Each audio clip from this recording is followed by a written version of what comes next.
हरि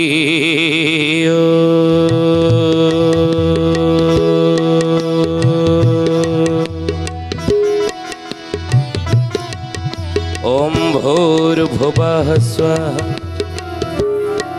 तत्सवितुर्वरेण्यं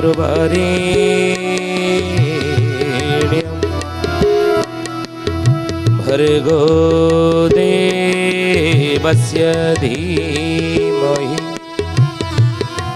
धियो यो नः प्रचोदयात्।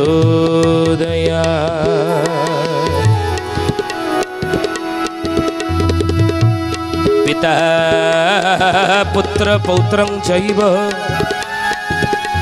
अभिर्नैक कळेबरं हरि साधु रघुवरं वन्दे अनंत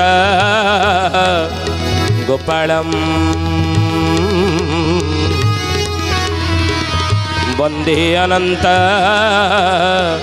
गोपालम्। बोलिए महापुरुष हरिदास की जय। सुधी जानी ज्ञानी गुणी मंडली आज मालिका वचन को आपण मानक स्वागत जनाऊँ। आज मालिका वचन रे आम आलोचना करिया जाऊे जमी अच्युतानंद महापुरुष कलिजुगर भविष्य कहवाक जाइफुल मालिका अनेक घटनावली कलिजुगर घटिव बोली लिखिं। से मरुआ फूल मालिका अनेक कथा लिखा है कलिजुगर भविष्य घटनावली कौन घट केतकी फूल मालिका महापुरुषंकर एक भविष्यर मालिकार ये हूँ ग्रंथ। से भली छतिया बटर हाड़ीदास महापुरुष गोटे मालिका लिखिं जार कलिजुगर भविष्य कहवाक गोटे मालिका ग्रंथ लिखिं जार नाम हूँ कई फूल मालिका। आउ ये कई फूल मालिका कलिजुगर भविष्यर घटनावली कौन सी आलोचना कर मैत्र नीलाद्रिनंद आगे आसत से विषय में आलोचना करवा। कौन कहले बोले अमरावती कटके दुर्भिक्ष पड़ब मरीबे थोके कई फूललो घोर कली नब अंके कई फूललो घोर कली नब अंके कई फूललो घोर कली नब अंके कई फूललो। हरिदास महापुरुष कहले शुणी नियंतु हे ज्ञानी गुणी मंडली पंचसखा माने अच्युत अनंत जशवंत जगन्नाथ बलराम ये पंचसखा माने होचनी आज को 600 वर्ष तलर 1500 ख्रीष्टाब्दर चैतन्य महाप्रभु नदिया नवद्वीपरू जो श्रीक्षेत्र आसी 1510 से समय पंचसखा मान ओडिशा माटी जन्म ग्रहण कर सारी तेणु से समय ओडिशा रे पंचसखा मानकर जुग थिला जेतेबेले उत्कलर गजपति राजा थिले प्रतापरुद्र देव से समय रे पंचसखा मानकर जुग थिला किंतु छतिया बटर हाड़ीदास महापुरुष अरखित दास ओलाशुणी पहाड़र अरखित दास महापुरुष से बड़ी रेढ़ाखोल जन्मरु अंध जाति कंद भीम भई संत भीम भई ये हूँ 1800 ख्रीष्टाब्द 1700 रु 1800 ख्रीष्टाब्द समय एमानकर जन्म। तेणु से छतिया बटर हाड़ीदास महापुरुष मैत्र आगे कहले हे मैत्रे अमरावती कटके अमरावती कटक हूँ छतिया दुर्भिक्ष पड़ब मरीबे थोके दुर्भिक्ष पड़ब केबे ना घोर कली नव अंके घोर कलिजुगर नव अंक नंक दुर्भिक्ष पड़ा आपण कहे केबे 1866 मसीहा। ये ओडिशा माटीर सबुठारु एक दुखदपूर्ण समय थिला कहीं ना खाद्य बिना हाड़ कंकाल खाद्य खाइबा बिना बिना खाद्य बिना आहार हाड़ कंकाल धरी लोक मैंने बोलुले से हार्न कही समस्ते चित्कार करते उत्कल माटीर संतान माने रास्ता घाट में पड़ मरुले कि दुर्दिन से समय दृश्य को जदि आम चिंता करवा भाविबा कि किए आमको जदि देखे दिए ताले कौन हम आखिर लुह सुखीब ना ये बड़ी दुखद समय से समय थिला नंक दुर्भिक्ष। तेणु हाड़ीदास महापुरुष कहले सतबले କ'ଣ ମରିବେ ତ କି ଅନେକ ଲୋକ ମରିଥିଲେ। ଦେଖନ୍ତୁ ମାଳିକା କେତେ ସତ ହେଇଛି, ସେତେବେଳେ ଲେଖିଦେଇଥିଲେ ନଙ୍ଗ ଦୁର୍ଭିକ୍ଷ କଥା ମହାପୁରୁଷ। ପୁଣି କହିଲେ 9 ପରେ ହେଉଛି କ'ଣ 10, 10ରେ କ'ଣ କହିଲେ 10 ଅଙ୍କରେ କାନ୍ତାର 11ରେ ଟାଣ ବିକ୍ରି କର କଇଁ ଫୁଲାଲୋ 12ରେ ହେବ କଣ୍ଟ୍ରୋଲ କଇଁ ଫୁଲାଲୋ 12ରେ ହେବ କଣ୍ଟ୍ରୋଲ କଇଁ ଫୁଲାଲୋ 12ରେ ହେବ କଣ୍ଟ୍ରୋଲ କଇଁ ଫୁଲାଲୋ। କହିଲେ ବାବୁରେ 10 ଅଙ୍କରେ କାନ୍ତାର 11ରେ ଟାଣ ବିକ୍ରି କରାକୁ ଦୁଇଟା ଅର୍ଥରେ ଆପଣ ନେଇପାରନ୍ତି। ବୁଝିଲେ, ଯଦି ଆମେ ନ ଦେଖିବା ବୁଝିଲେ ସେ ସମୟରେ ମଧ୍ୟ ଦୁଃଖଦ ସମୟ ଥିଲା। 10 ଅଙ୍କରେ କାନ୍ତାର 11ରେ ଟାଣ ବିକ୍ରି କର। 10 ଅଙ୍କ ଯେତେବେଳେ ସେତେବେଳେ କାନ୍ତାର ପଡ଼ିବ, 11ରେ ଟାଣ ବିକ୍ରି କର। ଯେଉଁ ଜିନିଷ ବିକ୍ରି କରିବେ ଟାଣରେ, ବୁଝିଲେ ସେଥିପାଇଁ ମହାପୁରୁଷ ଲେଖି ନାହାନ୍ତି। କହିଲେ ବାବୁରେ ହୁସିଆରୀ ସାବଧାନ ହେଇକି ଥିବ, ସାଲ ମସିହା ଗୁପ୍ତ ହେବ କେବଳ ଅଙ୍କ ଭୋଗ ହେବ। ସାଲ ତମେ ହିସାବ କରୁଥିବ ଯେ କାହିଁ ଏ ସାଲ କଥା କହୁଥିଲେ ଏ ସାଲରେ ହେଲାନି, ଏ ମସିହାରେ ତ କାହିଁ ନା, ସାଲ ମସିହା ଗୁପ୍ତ ହେଇଯିବ। ଡାହାଣ ପଟେ ଯେଉଁ ଶଙ୍କ ଥିବ ତ ଅଙ୍କ ଦେଖିନି କି ତୁ ଚାଲିବୁ, ତାହେଲେ ଯାଇକି ହିସାବ ତୁ ଜାଣିପାରିବୁ। ମାଳିକାକୁ ତୁ ମାଳିକା ଠିକ୍ ବୋଲି ଜଣା ପଡ଼ିଯିବ, ନହେଲେ ମାଳିକା ଠିକ୍ ଜଣା ପଡ଼ିବ ନାହିଁ ତୁ ଯଦି ଅଙ୍କ ନ ଧରିପାରିବୁ।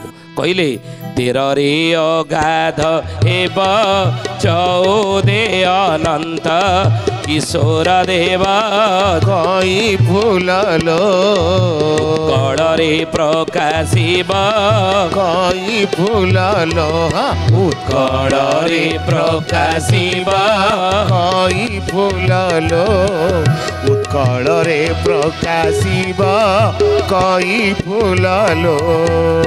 ଆକୁ ଯଦି ମସିହାରେ ଆମେ ହିସାବ କରିବା ତାହେଲେ 9 ମସିହାରେ ସେତେବେଳେ ହୁଏତ ଅମରାବତୀ କଟକରେ ଦୁର୍ଭିକ୍ଷ ପଡ଼ିଥିବାର ଅନେକ ଆପଣ ଜାଣିଥିବେ। 10 ମସିହାରେ ବୁଝିଲେ, ଏଇନା 2025 ମସିହା ହେଲାଣି।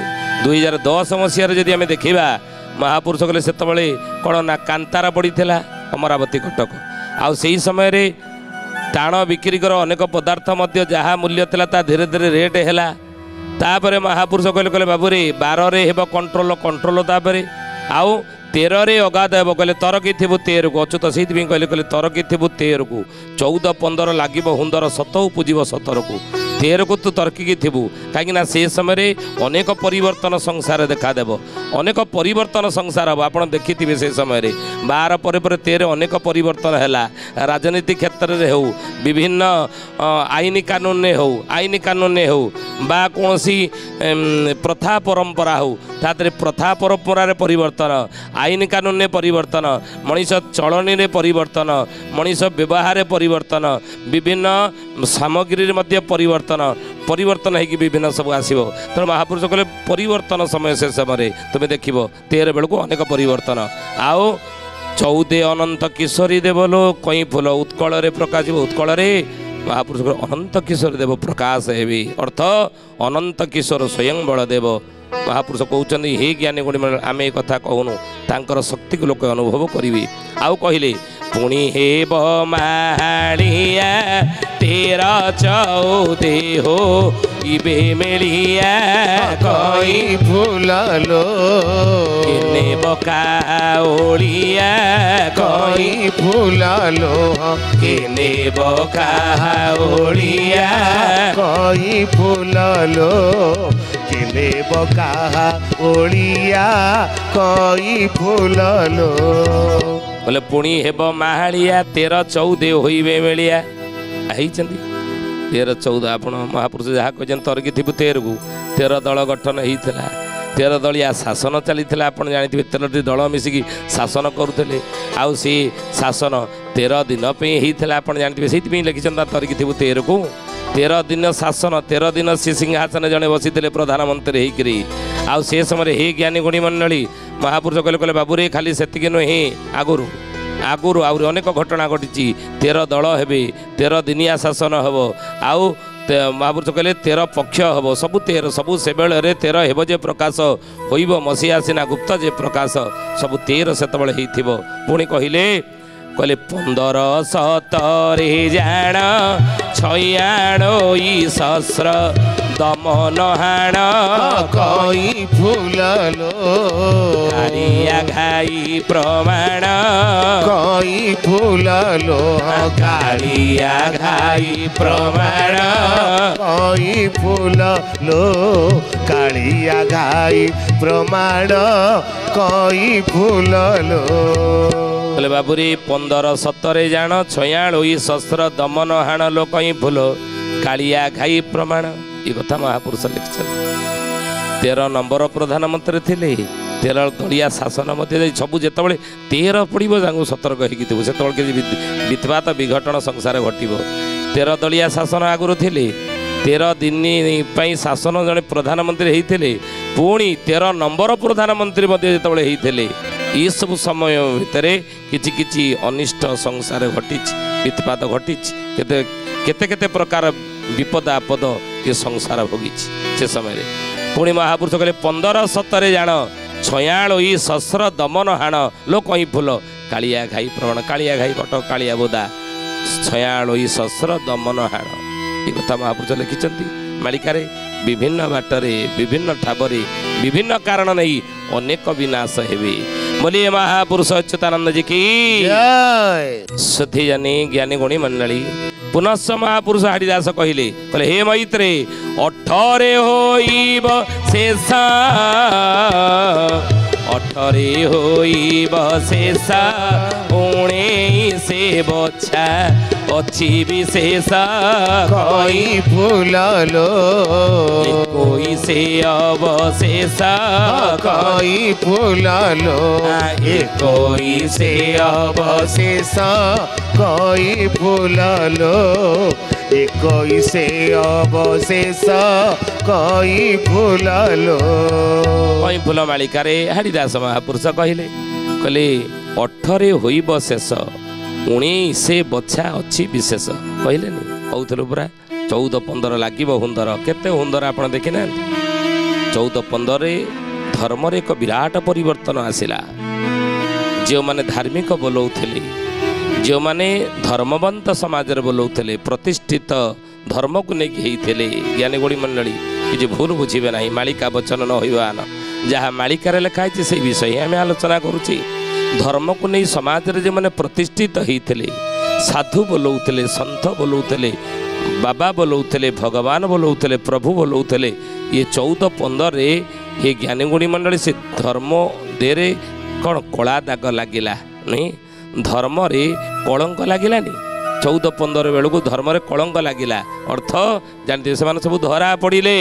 କେତେ ହୁନ୍ଦର କେତେ ଆପଣ ଦେଖିଥିବେ 14-15 ବେଳକୁ। ଆଉ 14-15 ଲାଗିବ ହୁନ୍ଦର, ସତ ଉପୁଜିବ 17 ମସିହା ଠାରୁ ଧୀରେ ଧୀରେ ଲୋକମାନେ ଅନୁଭବ କଲେ ନାଇଁ ଏ ଗୋଟେ ବିରାଟ ପରିବର୍ତ୍ତନ ସମୟ ଆସୁଛି। 17 ମସିହାରେ ଯେଉଁମାନେ ଯେଉଁମାନେ ଭକ୍ତ ଅଙ୍ଗେ ଯେଉଁମାନେ ଅବତାର, ଭକ୍ତ ଅଂଶରେ ଯେଉଁମାନେ ଜନ୍ମ ହେଇଛନ୍ତି, ଭକ୍ତି କଳାରେ ବା ଭକ୍ତ କଳାରେ ଯେଉଁମାନେ ଜନ୍ମ ହେଇଛନ୍ତି, ସେଇମାନେ ଜାଣିଲେ କିଛି ଗୋଟେ ପରିବର୍ତ୍ତନ ସମୟ ଆସୁଛି। କିନ୍ତୁ ଯେଉଁମାନେ ଭକ୍ତ ସ୍ୱଭାବର ନୁହନ୍ତି, ଯେଉଁମାନେ ନୀତିକି ଭଲ ପାଆନ୍ତିନି, ଯେଉଁମାନେ ନୀତିରେ ଚଳିବା ପାଇଁ ପସନ୍ଦ କରନ୍ତିନି, ଯେଉଁମାନଙ୍କ ପାଇଁ ନୀତି ନିୟମ କିଛି ସେମାନେ ଯେଉଁମାନେ ମାନନ୍ତି ନାହିଁ, ଯେଉଁମାନେ କିଛି ସମାଜରେ ଧର୍ମକର୍ମ ମାନନ୍ତି ନାହିଁ, ଯେଉଁମାନେ ହେତୁବାଦୀ ଶ୍ରେଣୀର, ସେମାନେ କ'ଣ କହିବେ? ହେ ଜ୍ଞାନୀଗୁଣୀ ମଣ୍ଡଳୀ ମହାପୁରୁଷ କହିଲେ ସତ ଉପୁଜିବ 17କୁ ସେମାନେ ଭକ୍ତମାନେ ଜାଣିପାରିବେ, କିନ୍ତୁ ଏମାନେ ଜାଣିପାରିବେ ନାହିଁ। କିଛି ପରିବର୍ତ୍ତନ ସଂସାରଙ୍କ ଅନୁଭବ ଆଭାସ ଆସିବ ନାହିଁ, ଆଭାସ ସେମାନେ ପାଇବେ ନାହିଁ। ତେଣୁ ମହାପୁରୁଷ ସେଇ କଥା କହିଲେ 18 ହୋଇବେ ଶେଷ 19 ବଛା ଅଛି ବି। 19ରେ ବଛା ବଛି ବେଳ 17ରେ ସତ ଉପୁଜିଛି। ଧୀରେ ଧୀରେ ସତ୍ୟର ସନ୍ଧାନ ଲୋକମାନେ କରିବେ, ସତ୍ୟକୁ ଅନୁଭବ କରିବେ। ସତ୍ୟ ଯୁଗ ଗୋଟେ ଯୁଗର ପରିବର୍ତ୍ତନ ସମୟ ଆସୁଛି ବୋଲି ତାଙ୍କୁ ଆଭାସ ମିଳିବ। ଭଲ ଲୋକମାନଙ୍କୁ, ପାପୀମାନଙ୍କୁ ମିଳିବ ନାହିଁ। ଯେଉଁମାନେ ବିଷୟ ବାସନାରେ ସବୁବେଳେ ବୁଡ଼ିକିରି ଡୁବିକିରି ଥିବେ, ସେମାନେ ଆଭାସ କିଛି ପାଇବେ ନାହିଁ ପରିବର୍ତ୍ତନ ମହାନ କ୍ଷଣ ବୋଲି ଅଖିଳ ବିଶ୍ୱ ଗାୟତ୍ରୀ ପରିବାର ଗୁରୁ ବେଦମୂର୍ତ୍ତି ତପନିଷ୍ଠ ପଣ୍ଡିତ ଶ୍ରୀରାମ ଶର୍ମା ଆଚାର୍ଯ୍ୟ ମୋର ଗୁରୁଦେବ ଲେଖିଛନ୍ତି ପରିବର୍ତ୍ତନ ମହାନ କ୍ଷଣ। ଏ ମହାନ କ୍ଷଣ ଏଇଠୁ ଆରମ୍ଭ ହେବ। 17 ଠାରୁ ପରିବର୍ତ୍ତନ ମହାନ କ୍ଷଣ। ହେ ଜ୍ଞାନୀଗୁଣୀ ମଣ୍ଡଳୀ 18 ତାପରେ 18 ହୋଇବେ ଅଶେଷ 19 ବଛା ଅଛି ବିଶେଷ। 18ରେ ବଛା ବଛି ବେଳ। ସେହି ସମୟରେ ଆପଣ କେଉଁ ପଟେ ରହିବେ? ଦେବାସୁର ସଂଗ୍ରାମ ଚାଲିছে ନା। ଗୋଟେ ପଟେ ଦେବତା, ଗୋଟେ ପଟେ ଅସୁର। ଆପଣ କହିବେ ଦେବତା ଅସୁର କାହିଁକି ଦେଖାଯାଉନି? ଅସୁର ଯିଏ ହେଇଥାନ୍ତା ବଡ଼ ବଡ଼ ଦାନ୍ତ ଥାନ୍ତା, ବଡ଼ ବଡ଼ ତାଙ୍କର ବିଶାଳ ଆକାର ହେଇଥାନ୍ତା, ବିଶାଳ ଆକାର ନୁହଁ। ଅସୁରର ସ୍ୱଭାବ। ଆପଣଙ୍କ ସାମ୍ନାରେ ଜଣେ ଛିଡ଼ାଇ ମିଠା କଥା ଆପଣଙ୍କୁ କହୁଥିବ, ଆପଣଙ୍କ ଭଳି ଲୋକ ଯାହା ହଉ ଖଣ୍ଡମଣ୍ଡଳ ନାହାନ୍ତି, ଆପଣ ବହୁତ ଭଲ। ମୁଁ ଏଇଖିଣା ଆପଣଙ୍କ କଥା ଭାବୁଥିଲି, ଯାହା ହଉ ଆପଣ ଫୋନ୍ କଲେ। ଏଇଖିଣା ଆପଣଙ୍କ କଥା ଭାବୁଥିଲି, ଆପଣ ଘରେ ଆସି ପହଞ୍ଚିଗଲେ। ଯେମିତି ଯାଇଥିବେ କହିବେ କିଛି କାମ ନାହିଁ ତାର, ଦୌଡ଼ିକି ପଳେଇଲା ଘରକୁ, ଏଇନା ଅଧଘଣ୍ଟା ବସିକିରି ମୋର ଟାଇମ୍ ନଷ୍ଟ କରିଥାନ୍ତା। କେତେ କଥା ଭାବୁଥିଲା, ଏଇ ଫୋନ୍ କଲାଣି ଆମେ ମିଛରେ କହିଦେଉଛେ, ମିଛରେ କହିଦେଉନାହିଁ, କେତେ କଥା ମିଛରେ କହୁଛେ ନାହିଁ, କେମିତି ଆମେ ତମ ପଛରେ ତମ ବିରୁଦ୍ଧରେ କହୁଥିବି। ପରୋକ୍ଷେ କାର୍ଯ୍ୟହନ୍ତାର ପ୍ରତ୍ୟକ୍ଷେ ପ୍ରିୟବାଦୀ ନାମ, ପରୋକ୍ଷେ କାର୍ଯ୍ୟହନ୍ତାର ପ୍ରତ୍ୟକ୍ଷେ ପ୍ରିୟବାଦୀନମ। ପ୍ରିୟବାଦୀନମ, ପ୍ରତ୍ୟକ୍ଷରେ ପ୍ରିୟ କଥା କହିବ, ପରୋକ୍ଷରେ ତମ କାର୍ଯ୍ୟରେ ବାଧା ସୃଷ୍ଟି କରୁଥିବ। ଏଇ ତ ଅସୁର ସ୍ୱଭାବର ଲୋକ ନୁହେଁ। ଯେଉଁମାନେ ନୀତିକି ପସନ୍ଦ କରନ୍ତି ନାହିଁ, ଯେଉଁମାନେ ନିୟମରେ ଚାଲିବାକୁ ପସନ୍ଦ କରନ୍ତି ନାହିଁ, ଧର୍ମ କାର୍ଯ୍ୟରେ ଯେଉଁମାନେ ନାକ ଟେକନ୍ତି, ଯେଉଁମାନେ ଧର୍ମ କାର୍ଯ୍ୟ ଯେଉଁଠି ହେଉଥିବ ସେଠିକି ଯିବା ପାଇଁ ନିଜ ପରିବାର ବର୍ଗକୁ ବିରୋଧ କରନ୍ତି, ନିଜେ ତ ଯାଆନ୍ତି ନିଜ ପରିବାର ବର୍ଗକୁ ବିରୋଧ କରନ୍ତି, ଆଉ ଧର୍ମକୁ ଆପଣାନ୍ତିନି ନିଜ ଜୀବନରେ। ଧର୍ମ ଏକ ଚଳଣି, ସେ ଚଳଣିକି ଗ୍ରହଣ କରନ୍ତି ନାହିଁ। ଏଇ ଜ୍ଞାନୀ ଗୁଣୀ ମଣ୍ଡଳୀ ଏଇମାନେ ଅସୁର ସ୍ୱଭାବର ଗୋଟେ ପଟରେ ଅଛନ୍ତି। ଆଉ ଗୋଟେ ପଟେ ଦେବତା, ଯେଉଁମାନେ ସକାଳୁ ଉଠିବା, ନୀତିରେ ଚାଲିବା, ନିୟମରେ ଚାଲିବା, ମୁଁ ସତ ଉପାୟରେ ଧର୍ମ ବାଟରେ ପଇସା ରୋଜଗାର କରି ମୁଁ ମୋ ପରିବାରକୁ ପ୍ରତିପୋଷଣ କରି ସେ ଅର୍ଥରୁ ସେ ଆୟରୁ ସମାଜକୁ କିଛି ଦାନ ଦେବି, ଜଗତର କଲ୍ୟାଣ ପାଇଁ, ସୃଷ୍ଟିର ମଙ୍ଗଳ ପାଇଁ, ଦୁଃଖୀ ଦରିଦ୍ରଙ୍କର ସେବା ପାଇଁ। ସମାଜର ଋଣଗ୍ରସ୍ତ ମୁଁ ହେଉଛି ସମାଜର ଋଣୀ ମୁଁ। ତେଣୁ ସମାଜର ଋଣ ଶୁଖିବାକୁ ହେଲେ ମୁଁ ସମାଜରେ ଯେଉଁମାନେ ଅଛନ୍ତି ପ୍ରଭୁଙ୍କର ଦାୟାଦ, ତାଙ୍କ ସେବାରେ ମୋର ଅର୍ଥ ସମୟ ପୁରୁଷାର୍ଥ କିଛି ଲଗେଇବି। ଏମାନେ ଦେବତା ସମ୍ପନ୍ନ ଲୋକ। ତେଣୁ ଦେବାସୁର ସଂଗ୍ରାମ ଚାଲିଛି। ଜଣେ ଚାହୁଁଛନ୍ତି ଭଲ ସଂସାର ହେଉ, ଆଉ କିଛି ଚାହୁଁଛନ୍ତି ନାହିଁ କୁମ୍ଭୀରକୁ ଗୋଳିଆ ପାଣି ସୁଆ ଦିଆ, କୁମ୍ଭୀରକୁ ଗୋଳିଆ ପାଣି ସୁଆ ଦିଆ। ନାଇଁ ଭଲ ଇଏ ହେଉଛି, ଚୋରକୁ କ'ଣ ଜନରାତି କ'ଣ ଭଲ, ଚୋର ଭଲ ଲାଗିବ ନା? ଚୋରକୁ ଜନରାତି, ଚୋର ଜନରାତି ହେଲେ ଚୋର ପାଇଁ ବିପଦ, ଅମା ଅନ୍ଧାର ଚୋର ପାଇଁ ଭଲ। ତେଣୁ ସେଭଳି ପ୍ରକୃତି ଲୋକ ଅଜ୍ଞାନ ଅଶକ୍ତି ଏସବୁ ଜିନିଷକୁ ପସନ୍ଦ କରନ୍ତି। ମହାପୁରୁଷ ଏଇ ଦେବାସୁର ସଂଗ୍ରାମ ଚାଲିଛି। କେଉଁ ପଟରେ ରହିବେ? ବଛା ବଛି ବେଳ ଅଠରେ ହୋଇବେ ବଛା, ଇଏ ବଛା ବଛି ବେଳ। ତେଣୁ ଯିଏ ଭଲ ପଟେ ରହିବ ରହିବ, ଯିଏ ଅସୁର ପଟେ ରହିବ ବିନାଶ ଯିବ। ବୁଝିଲେ? ବୋଲିଏ ମହାପୁରୁଷ ହାଡ଼ିଦାସ କି ସେଥି ଜାନି ଜ୍ଞାନୀ ଗୁଣୀ ମଣ୍ଡଳୀ କହିଲେ, ବାବୁରେ 19 ବଛା ଅଛି ବିଶେଷ, କଇଁଫୁଲ 21 ଅବଶେଷ। ଏସବୁ ବଛା ବଛି ଟାଇମ୍। ଆଉ ରହିବେଟି ଯେଉଁ ମାନେ, ରହିବେଟି ଯେଉଁ ମାନେ ସତ୍ୟ ଯୁଗ ସୁଖ ଭୋଗିବେ ଦିନେ। କଇ ଫୁଲଲୋ ବଳଦେବଙ୍କ ଦର୍ଶନେ, କଇ ଫୁଲଲୋ ବଳଦେବଙ୍କ ଦର୍ଶନେ, କଇ ଫୁଲଲୋ ବଳଦେବଙ୍କ ଦର୍ଶନେ, କଇ ଫୁଲଲୋ। ଆଉ ଯେଉଁମାନେ ରହିବେ, ଲେଖିକି ରଖନ୍ତୁ ଏ କଥା, କହିଲେ ରହିବେଟି ଯେଉଁମାନେ ସତ୍ୟ ଯୁଗ ସୁଖ ଭୋଗିବେ ଦିନେ। ଯେଉଁମାନେ ରହିବେ ସେ ସତ୍ୟ ଯୁଗରେ, ଯେଉଁମାନେ ଲୋକମାନେ ସୁଖୀରେ ଥିଲେ, ସୁଖରେ ଥିଲେ, ସୁଖୀ ଥିଲେ ସତ୍ୟ ଯୁଗ ଲୋକମାନେ। ବୁଝିଲେ? ଆଗରୁ କ'ଣ ଆମ ଲୋକ ସୁଖୀ ନଥିଲେ କି? ଥିଲେ। 200 ବର୍ଷ ତଳକୁ ଯିବେ, 100 ବର୍ଷ ତଳକୁ ଯାଆନ୍ତୁ, ସେତେବେଳେ ଚାଷବାସ ଥିଲା ନାଇଁ, ଜମିବାଡ଼ି ଥିଲା, ଘର ଦ୍ୱାର ଭଲ ଥିଲା। ସେତେବେଳେ ଖଟିକି ସୁଖରେ ଲୋକ ଶାନ୍ତିରେ ଟିକେ ପରିବାର ରହୁଥିଲେ।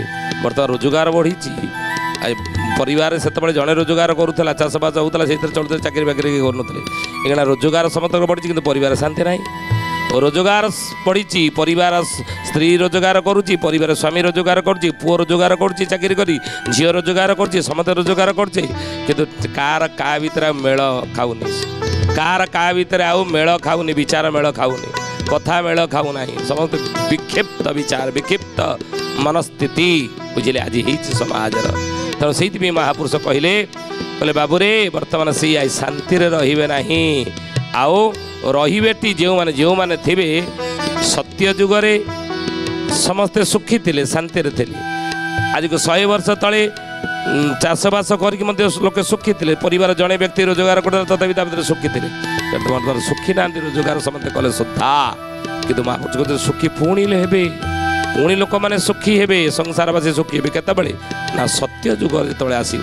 ଯୁଗର ପରିବର୍ତ୍ତନ ଅଖିଳ ବିଶ୍ୱ ଗାୟତ୍ରୀ ପରିବାର ଗୁରୁ ବେଦମୂର୍ତ୍ତି ତପନିଷ୍ଠ ପଣ୍ଡିତ ଶ୍ରୀରାମ ଶର୍ମା ଆଚାର୍ଯ୍ୟ ମୋ ଗୁରୁଦେବ କହିଛନ୍ତି ଯେ ସାବଧାନ ଯୁଗ ବଦଳ ରାହେ, ସାବଧାନ ଯୁଗ ପରିବର୍ତ୍ତନ ହେଉଛି, ସତ୍ୟ ଯୁଗ ଆସୁଛି। ଆଉ ସେ ଯୁଗ ପାଇଁ ନିଜକୁ ଆମେ ପ୍ରସ୍ତୁତ କଲେଣି କି? ଯୁଗ ତ ପରିବର୍ତ୍ତନ ହେବ ଆମେ ପରିବର୍ତ୍ତନ ହେଇଛେ ନା ପରିବର୍ତ୍ତନ ହେଇନି ହଳଦିଆ ପିନ୍ଧୁଛି ମୁଁ ପରିବର୍ତ୍ତନ କନି ଡ୍ରେସ୍ ପରିବର୍ତ୍ତନ ହେଇଯାଇଛି ନିଜେ ପରିବର୍ତ୍ତନ ହେଲେ ନା ନାଇଁ ମୁଁ ଉଠୁଥିଲି 9ଟା ବେଳକୁ ଏଇକିଣା ଉଠୁଛି କେତେବେଳେ ଭୋର 4ଟା ବେଳୁ ଉଠୁଛି ଉଠି କ'ଣ କଥା ଉଠି ଗାଧେଇ ପାଧେଇ ଧୁଆ ପିନ୍ଧିକି ଠାକୁର ପୂଜା କରୁଛି ଆଚ୍ଛା ସେଇ ଏଇ ପରିବର୍ତ୍ତନ ହେଇଛି ନା ଆଉ କ'ଣ ନା ତିଲକ ଚିତା ମୁଁ ଲଗାଉଛି ଠିକ୍ ଅଛି ଆଇଁଷ ଖାଉଥିଲି ଆଉ ଆଇଁଷ ଖାଉନି ପରିବର୍ତ୍ତନ କରିଦେଇଛି ବିଡ଼ି ସିଗାରେଟ୍ ଟାଣୁଥିଲି ମଦ ଗଞ୍ଜେଇ ଖାଉଥିଲି ଆଉ ଖାଉନି ଛାଡ଼ି ଦେଇଛି ଏଗୁଡ଼ା ସବୁ ପରିବର୍ତ୍ତନ ହେଇଯାଇଛି ନା ଆଚ୍ଛା ହିଂସା ଛାଡ଼ିଲଣି କପଟ ଛାଡ଼ିଲଣି ନା କପଟ ଛାଡ଼ିନେ ହିଂସା ଛାଡ଼ିନେ ଛଳ ଛାଡ଼ିନେ ଦ୍ୱନ୍ଦ୍ୱ ଛାଡ଼ିନେ ନୁହେଁ ସ୍ୱାର୍ଥ ଛାଡ଼ିନେ ଆଉ ସ୍ୱାର୍ଥ ଛାଡ଼ିନେ ପରିବର୍ତ୍ତନ ଆଉ କ'ଣଟା ହେଇছে କି ନା ନିଜ ରୋଜଗାରରୁ କାହାକୁ ଟିକେ ଦାନ କରିଛ ନା କରିନ ନା ପଡ଼ିଶା ଘର ରୋଗରେ ପଡ଼ିଥିଲା ତାକୁ ନେଇକି ମେଡ଼ିକାଲ ଯାଇଛ ନା ସେତିକି କରିନାହିଁ ପଡ଼ିଶା ଘର ଛୁଆ ପାଠ ପଢ଼ିବାକୁ ପାଉନି ତାକୁ କିଛି ପାଠ ପଢ଼ିବା ପାଇଁ ସହଯୋଗ କରିଛ ନା କରିନାହିଁ କି ଜଣେ ଅସୁବିଧାରେ ପଡ଼ିଛି ତାକୁ ସାହାଯ୍ୟର ହାତ ବଢ଼େଇଛ ନା କରିନାହିଁ ଗରିବ ଝିଅ କେଉଁଠି ବାହା ହେଇପାରୁନି ବିନା ଡିମାଣ୍ଡରେ ତୁମେ ତା ଝିଅକୁ ନିଜ ପୁଅ ସହିତ ବାହାଘର କରିଛ ତୁମ ପୁଅ ଯଦି ଇଞ୍ଜିନିୟର ତୁମ ପୁଅ ଯଦି ଇଞ୍ଜିନିୟର ପାଠ ପଢ଼ୁଛି ବି ଚାକିରି କରିଛି ଗରିବ ଝିଅଟି ପାଠଶାଠ ପଢ଼ିନାହିଁ ସେ ଝିଅ ସହିତ ତୁମ ପୁଅର ବାହାଘର କରେଇଛ ନାଇଁ କରିନି କିଛି ଦେଇପାରିବନି କେମିତି ବାହାଘର କରିବି ଓହୋ ପରିବର୍ତ୍ତନ ଏଭଳି ହେଇନି ବିଚାରରେ ପରିବର୍ତ୍ତନ ହେଇନାହିଁ କେବଳ ପୋଷାକ ପରିବର୍ତ୍ତନ ହେଇଯାଇଛି ଖାଦ୍ୟପେୟ ପରିବର୍ତ୍ତନ ହେଇଯାଇଛି ଚାଲିଚଳନ ପରିବର୍ତ୍ତନ ହେଇଯାଇଛି ଉଠିବା ଶୋଇବା ପରିବର୍ତ୍ତନ ହେଇଯାଇଛି କିନ୍ତୁ ବିଚାର ପରିବର୍ତ୍ତନ ହେଇନି ନା ପରିବର୍ତ୍ତନ କ'ଣ ହେଲା ତେଣୁ ନିଜକୁ ପରିବର୍ତ୍ତନ ବିଚାର ପରିବର୍ତ୍ତନ କର ଯୁଗ ତ ଛାଁ ପରିବର୍ତ୍ତନ ହେଇଯିବ ସତ୍ୟ ଯୁଗ ଆସିଯିବ ବୁଝିଲେ ତେଣୁ ହେ ଜ୍ଞାନୀ ଗୁଣୀ ମଣ୍ଡଳ ହାଡ଼ିଦାସ କହିଲେ ରହିବେଟି ଯେଉଁମାନେ ସତ୍ୟ ଯୁଗ ସୁଖ ଭୋଗିବେ ଦିନେ ଯେଉଁମାନେ ନିଜର ବିଚାରକୁ ପରିବର୍ତ୍ତନ କରିଥିବେ ସେମାନେ ସତ୍ୟ ଯୁଗର ସୁଖ ଭୋଗିବେ ଲେଖିକି ରଖନ୍ତି ଏ କଥା ସେତେବେଳେ ବୁଝିଲେ ଆଜି ତ ସମୟ ହେଇଛି ଆସନ୍ତୁ ବାଣିକି ବିରାମ ଦେବା ଶ୍ରୀ ପ୍ରଭୁଙ୍କର ନାମ ନେଇ ଜୟ ଜୟ ଜୟ ଜୟ ହେ गिरिधारी मुरारी जय जय जय जय हे गिरिधारी मुरारी जय जय जय जय हे ब्रज बिहारी जय जय जय जय हे ब्रज बिहारी जय अच्युत हरि जय अनंत हरि जय अच्युत हरि जय अनंत हरि राधिका प्रणवल्लभ राधिका प्रणवल्लभ कुंज बिहारी जय जय जय जय हे गिरिधारी मुरारी जय जय जय जय हे ब्रज बिहारी जय जय जय जय हे गिरिधारी मुरारी जय जय जय जय हे ब्रज बिहारी सुधीयानी ज्ञानी गुणी मंडली आज आसतु बाणिके ठारे विराम दबा पुणी आसंदाध्याय भेट हेबा रहुचु हरि ओम शांति शांति शांति सर्वारिष्ट सुशांति भवतु।